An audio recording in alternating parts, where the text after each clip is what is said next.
What's up everyone, it's Bones here. In today's video, I'll be doing something that I haven't done in a while, which is talk about Master Duels. Recently we just got an update that the new selection pack was coming, and that it would be containing the adventure cards, as well as the Flunder archetype. In this video, I hope to help players that may have never touched the TCG/OCG and are exclusively Master Duels, while also putting out some sample decks meant for really any audience. But anyways, before I begin, if you could happen to click those thumbs up and subscribe buttons, it would be greatly appreciated, as it goes a long way in supporting the channel and shows me that you like content like this. I would also like to mention how I won't be going over Small World because I know that's not confirmed, and when I talk about Flunder, I know that Empin is not confirmed either, but I'm assuming Empin is, and if Small World does end up being in the set, I will probably do a separate video for that. So as you can see, the first deck that I'm going to cover is Adventure Pranks, and I'm also going to go over the adventure cards for those who may not be familiar with them. Water Enchantress is basically your searcher, and she'll grab you your right of Aramithir. She can banish herself from the hand or graveyard in order to do so, and if you control an adventure token, you can special summon her from your hand. Its last effect is something that doesn't really matter, as you don't play any field spells, but basically if you control, or you don't play any adventure field spells rather, but basically if you control an adventure token, you can place one field spell that mentions adventure token from your deck face up in your field zone, and you can only use each of the effects of Water Enchantress once per turn. So not only can she be a free body, but she gets you into your right, which right is basically how you can get the rest of your adventure engine going. And it reads, if you control no adventure tokens, special summon one adventure token, Fairy Earth, level 4 attack, 2000 defense. Then if you do not control Fateful Adventure, you can place one Fateful Adventure from your deck face up in your spell and trap zone, and you cannot activate the effects of monsters on the field the turn you activate this card, except special summoned monsters, which is important to note because that means something like Alistair the Invoker is a card that you don't want to play with the adventure stuff, because you can't normal summon Alistair in order to add invocation the turn that you use the right. But the important effect, or other important effect that I wanted to go over this, which is the ability to place the Fateful Adventure into the spell and trap zone, and keep in mind that it does not activate. So if for whatever reason your opponent were to flip an anti-spell Fragrance or something of the sorts on you after activating Right of Aramithir, because you're placing the Fateful Adventure, you can still bypass it. And the same goes for its last effect here, which is also an important one, in which if a monster or monsters is normal or special summoned, you can take one equip spell that mentions adventure token from your deck and either add it to your hand or equip it to one adventure token you control. And this is the equip spell that you'll be playing, which when it's equipped to a non-effect monster, not just tokens, you can target one card your opponent controls and return it to the hand. So that includes cards like Skill Drain, maybe set cards your opponent has in their back row, monsters as long as they can be targeted, and things of those sorts. Also, if this card is sent to the graveyard by any means, you can target one adventure token and re-equip it. As you can see, with the ability of Fateful Adventure for it to protect your monster the first time it would be destroyed by battle, if you have an equip spell on it, it can make the token kind of sticky to out if your opponent doesn't happen to have the resources. Especially since they have to play against another negate in the form of Wandering Griffin Rider. Fateful Adventure has another effect in which during your main phase, you can add one monster that mentioned adventure token from your deck to your hand, and then you send one card from your hand to the graveyard. So basically, Fateful will add the Griffin Rider, which then the Griffin Rider during the main phase, if you control no monsters or control an adventure token, quick effect, you can special summon this card from your hand. And when a card or effect is activated while you control an adventure token, quick effect, you can shuffle this card into the deck, and if you do, negate the activation. And if you do, destroy that card. And each effect can only be activated once per turn. So now that you know what the cards do, putting it in the most simple terms, the adventure tokens here are meant to protect your combos. And in Yu-Gi-Oh! There's a lot of them. Prank Kids are a deck that only takes one monster to go into its combo because it has a Link 1 in Meow Moo.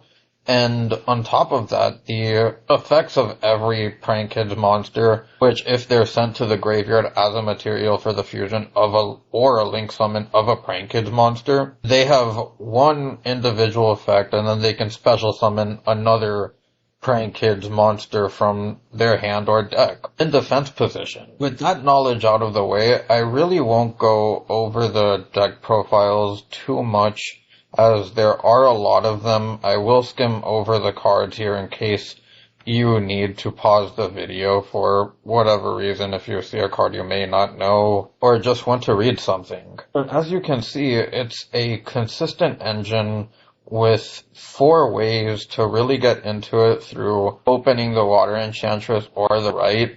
But there also is a world where you can open something like Fateful Adventure and the Griffin, in which the adventure can add the Water Enchantress. The Water Enchantress will get you the Right, and you can have both the token and the Griffin still, while one Prank Kids monster will pretty much get you there. And as you can see, 2 Roxy's and 2 Water Enchantress is not going to stop anything that you're going to see continuing through this video. The second deck I have here isn't necessarily a standard list. It just uses the adventure token stuff to basically capitalize on the fact that you can go into Hulk and then into Auroradon under protection without Called by the Grave or Crossout, and having the luxury of having an Omni negation. And as we've already seen, the Hulk combos can be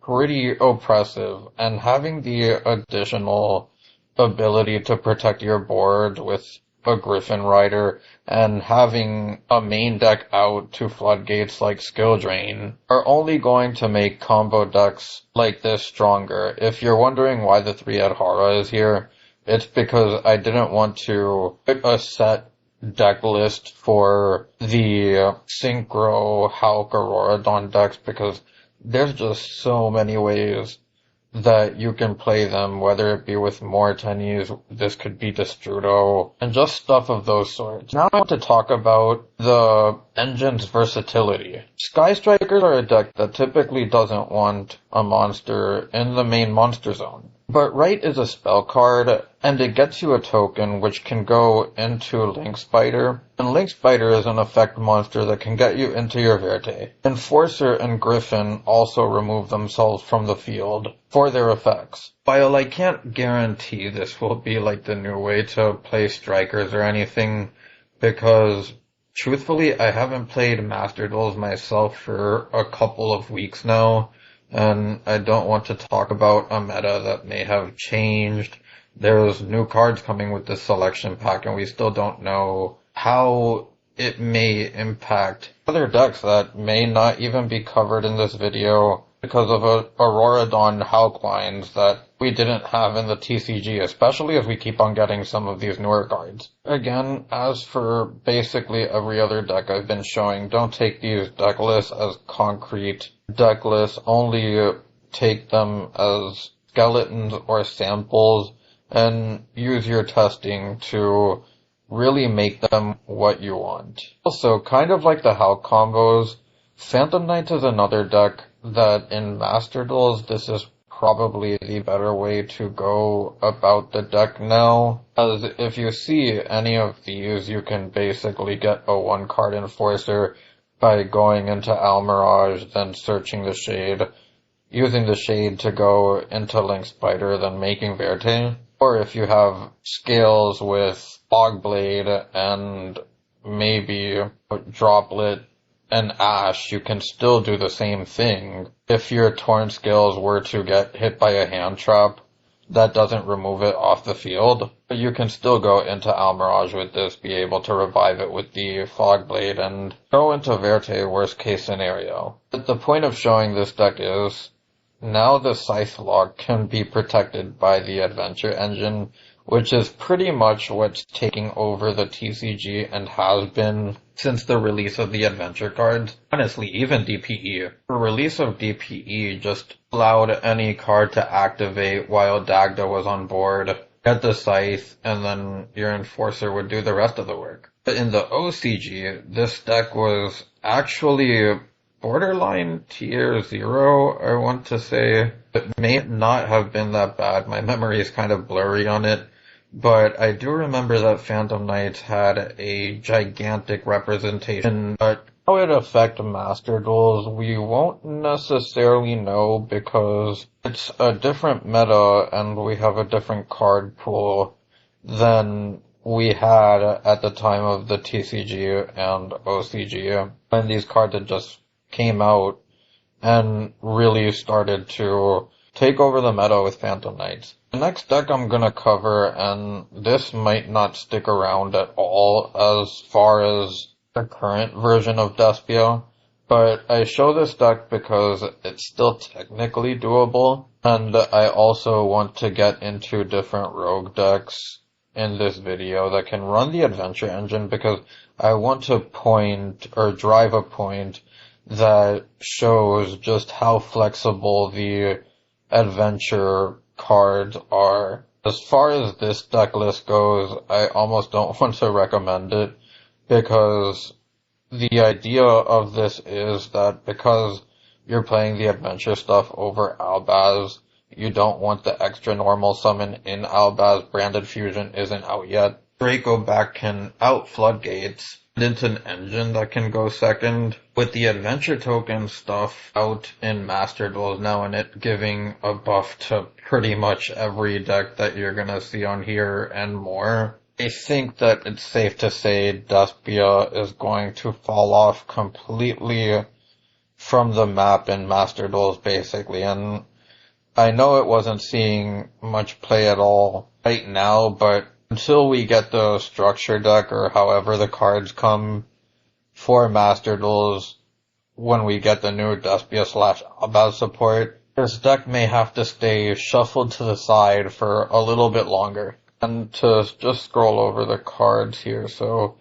you can see them, the Evenly, the Lightning Storms, the Droplets, basically just high impact cards to make up for the ground that you're losing by playing Despia. And also the two super poly targets here. This is basically for Baron and DPE and boards. And Prank Kids are going to see a lot more play now with the adventure token stuff out. So if your deck plays super poly, you should probably put in a copy of these. Other decks that are basically not really played much in Master Duels that now get support with the Adventure Engine and can probably see some play now is Plunder Patrol. And the fact that you can do things like use the Fateful Adventure in order to add the Griffin Rider and then do stuff like sending your Golden Hair in order to special summon it back and still have its effect is definitely a legitimate option for the deck and a cool way to go about the deck. I don't know how this will do in Master Duels. It probably won't really do that well as the power ceiling in Master Duels is just so much higher. And another one of these rogue decks that get buff from the adventure stuff is the newest Sunvine plant deck.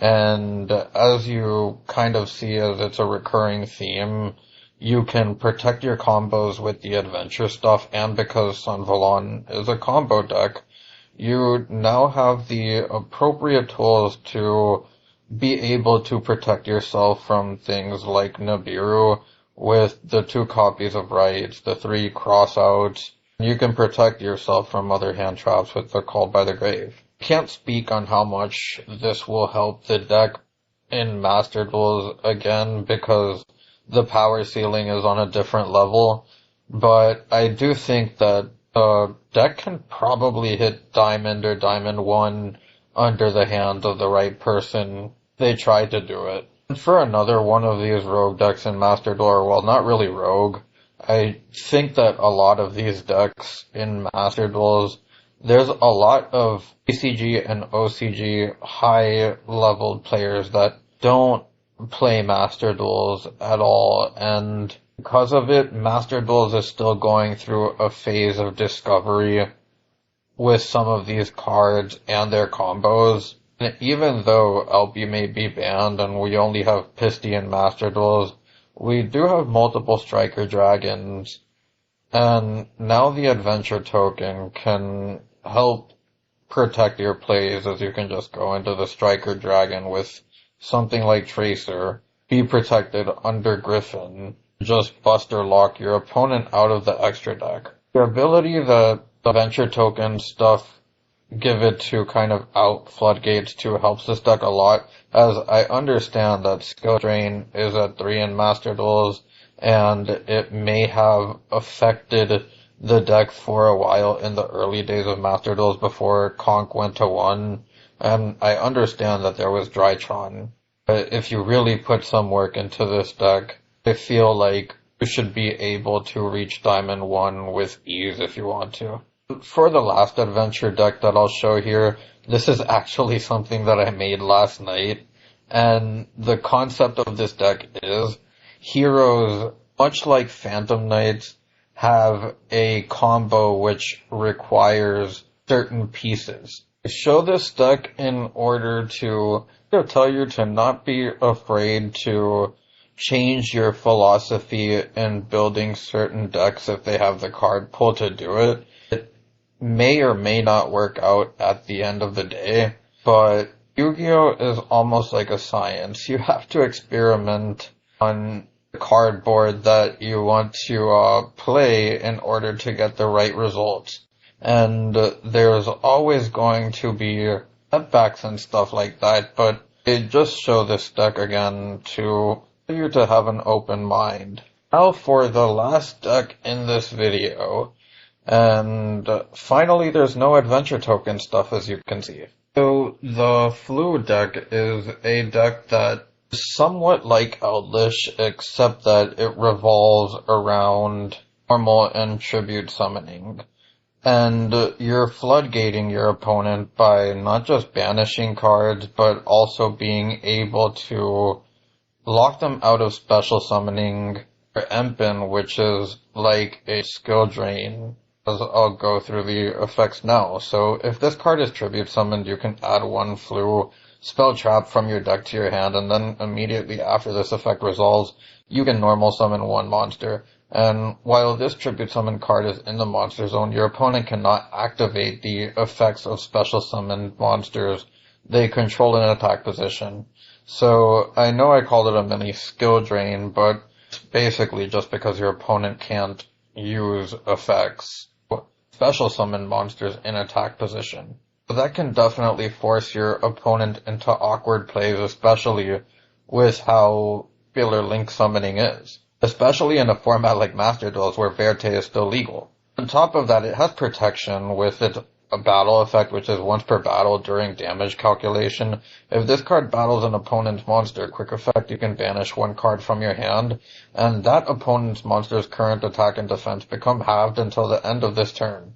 So you'll pretty much be guaranteed to get the destruction in battle off, as unless they have protection, this happens in damage calculation, which is part of the damage step. Worst of the 3 effects that it has, not one to sleep on as it comes up. Then you have the 3 Robina, which is your main searcher of the deck, and if this face-up card would leave the field, banish it instead. You can only use each of the following effects of Robina once per turn, and cannot special summon during the turn you activate either effect, which you won't be special summoning at all really in this deck, unless it comes up with like a Zeus play or something like that.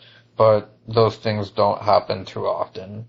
And if this card is normal summoned, you can add one level 4 or lower winged beast monster from your deck to your hand. Then immediately after this effect resolves, you can normal summon one winged beast monster. And if a winged beast monster is normal summoned to your field while this card is banished, you can add this card to your hand. So I want to point out that all the little flu monsters, they have the same effect that if they would leave the field, banish them instead. But it's not just that. They also have the same effect, which basically says, then immediately after this effect resolves, you can normal summon one winged beast monster. And they also all have this last effect, which says if a winged beast monster is normal summoned to your field while this card is banished, you can add it to your hand. So kind of like the way that they can loop like that and lead to a lot of chain blocking in order to protect your plays and just to amass advantage back. So keep in mind that without the play flu card that basically removes them off the field in order to flu monster or the field spell, you'll have to rely on Book of Moon in order to dodge things like Valor and Imperm. I believe that this deck can still be terrifying as a blind second deck. Some people may not like in Master Duels, but this will definitely require testing, as I do feel like with the shifters and the dark rulers, the lightning storms, you can pull off the go second. The reason that there is no maxi, you have to send the maxi to the graveyard. So if you're a new flu player, try to have a hand trap that doesn't need to be sent to the graveyard so that it doesn't conflict with the shifter. And I understand that you can use the maxi first, but you don't want to get paired up against like True Draco or Eldritch. Then use the shifter, chain maxi, be down to 3 cards, and then watch them set their entire hand with a couple of floodgates. To go over the different effects for the other little monsters and round out the deck profile before I finish the video, Eaglin basically searches your boss monsters by adding a level 7 or higher beast monster, and the 3 can target a card in either player's graveyard and banish it. Sometimes you will use this on your own graveyard. Never take that option out of play. The toucan allows you to banish flu card back to your hand in order to get back resources if you may not be able to. Other means. Then you have the statue, which can be searched with Robina. Ryza is mandatory in this deck, so make sure that you have it, as well as the Apex Avian. And to read the Unexplored Winds for people who may not know what it does, you can conduct tribute summons that require 2 tributes by sending 1 monster you control and 1 card your opponent controls to the graveyard instead of tributing, and it is still treated as a tribute summon. Then during your main phase, you can reveal up to 2 winged beast monsters in your hand and place them on the bottom of your deck in any order, then draw cards equal to the number cards placed, and you can only use this effect of Explored Winds once per turn. As for the map, which is a completely insane field spell, you can, during your main phase, reveal 1 level 1 flu monster from your hand and banish 1 flu card from your deck with a different name. Then, immediately after this effect resolves, you can normal summon the revealed monster. If your opponent controls a normal summon monster, immediately after this effect resolves, you can normal summon 1 flu monster, and you can only use each of the effects of map once per turn. So it's important to note that if you're playing against this deck, normal summoning against map can be kind of like a ticking time bomb. Really just like stepping on a landmine that'll just blow your face up with a bunch of effects once they start normal summoning, getting each other back, normal summoning again, searching, getting to their boss monsters, having disruptions in the form of Ryza, or just going into the Apex Avian for the negation. That doesn't even cover their trap card, Dreaming Town, which you're gonna be searching off of Empen when you tribute summon it.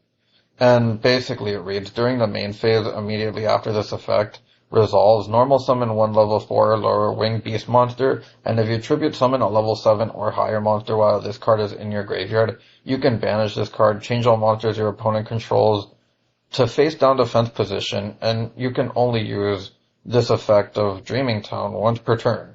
So as you saw, there's Toucan who can even get this back so that you can get multiple uses out of it. But just between the floodgate-like effects with Shifter and Empin, along with Statue, and the disruptions you have with Ryza and Dreaming Town, the reason why Master Duel players have been seeing people kind of dread this deck coming to Master Duels. Point out something in the extra deck while you don't really go into it much. It is good to have an extra deck because it does come up sometimes, and this is really kind of what you'll want to go with. A lot of Flunder players have some different choices they play.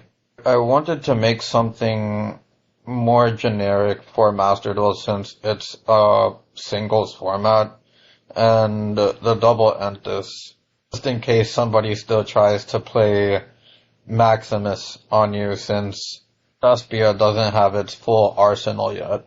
The last thing I'd like to point out is that if you're going to play this build in particular with the Dark Rulers and the Lightning Storms, such because you want to go second, I feel like that's when the deck is at its most oppressive, because you're able to break your opponent's board and then end on something that they can't answer unless they already drew an out. But anyways, that's it for today's video, and I hope you enjoyed. Made it this far, I thank you for watching.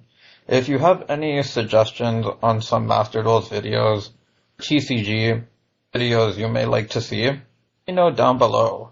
I don't necessarily intend to pick up more Master Duels content at this time because I'm waiting for certain cards to be put on there before I can find that willingness to really want to play again. I'm still kind of looking to maybe do some of the cross-duel stuff when that comes out on PC. We'll get to that when it gets there. Anyways, thanks again for watching. It's Bones, signing out.